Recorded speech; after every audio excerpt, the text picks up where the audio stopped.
Well, I'm all sweaty, and part of it's because it's hot out, and part of it's because I got all worked up trying to get a stuck lawnmower blade changed. So I'm going to go through my routine of how to change lawnmower blades and what it took today to get a very difficult lawnmower blade unstuck. Let's get started right now. I've got my zero-turn mower jacked up with just a floor jack. It'd be better to have a different bulldog jack on the front of it, or have a mow jack or something like that where you could pick the mower up. But this is what I've got. I'm using other safety mechanisms to try to protect myself. All right, what I normally do when I change a lawnmower blade is I simply got a cordless impact gun. And so this is a cordless impact gun from Milwaukee. I use a 15/16 socket that I put on there and get under there, and it is able to pop off. Well, that usually works, okay? And then, so step one, if you don't have one, is cordless impact would be great. Or if you got an air compressor, you can put an impact on there.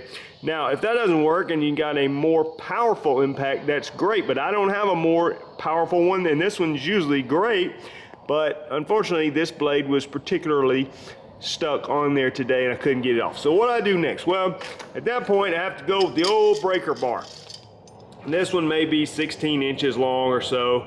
But you put it on there, and you got to use a block of wood to block off the blade to keep it from spinning. When you get the wood in place, you put this on there. And honestly, it's not great.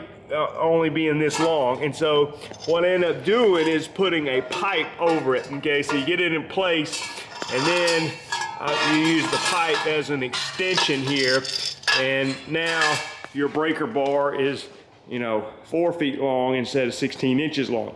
Well, I started doing that, and that typically works. I mean, and another tip is you can press on it with your legs instead of your arms. Your legs are typically stronger, so sometimes I even lay on my back and like I'm leg pressing the thing, trying to get it to move. Well, it wasn't working, and actually I was putting a lot of force on it to where I actually bent the pipe, okay? So what happened, I went and got a bigger pipe that's actually thicker. So I put the thicker pipe on there, and it wasn't working either. So then I went double pipe. I go with a thick pipe on there first. Again, this is while it's attached underneath the lawnmower.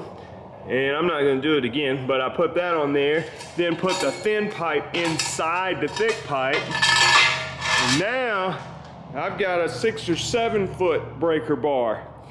And I'm really putting a lot of leverage on there. Well, guess what? I still could not get the thing off. And I'm sweating from anger and hot, and my muscles were cramping up, and I'm on the ground trying to leg press it, and it will not go, okay? Very frustrating. So I'm trying to think, what are my options? Look around on my shelf, and I have this, which I don't hardly ever use, but I have it, PB Blaster, and it sounded exactly like what I needed. Because people talk about heating it up with a torch and all that. I don't have a torch laying around. So it says, breaks loose faster, rusted nuts, bolts, pipes, threads, #1 selling penetrant. I thought, this is what I need. Breaks free rusted or frozen parts. I'm telling you what happened is I sprayed this on here, and I didn't give it but just a few minutes, and then I put the pipe on there again, and it came loose fairly easily. I'm not saying I had to press on it, but I was not pressing with nearly the force that I used before using this. So let me say this, get a can of this, just in case you need it. I wouldn't be surprised if this can is 5 years old. It's sitting on my shelf. Not something I use very often. And maybe some of you guys that are more mechanical, know more about this and use this stuff all the time, can tell me if this stuff is great or not great or whatever. I'm not promoting this. I'm just telling you, in this situation, it sold me because I could not get the thing off. And when I put this on there, it came off with relative ease. Now, another tip is don't put it back on there just, I mean, obviously you don't want it tight, but like I can adjust my drill. It's got 4 settings on there, 1, 2, 3, 4.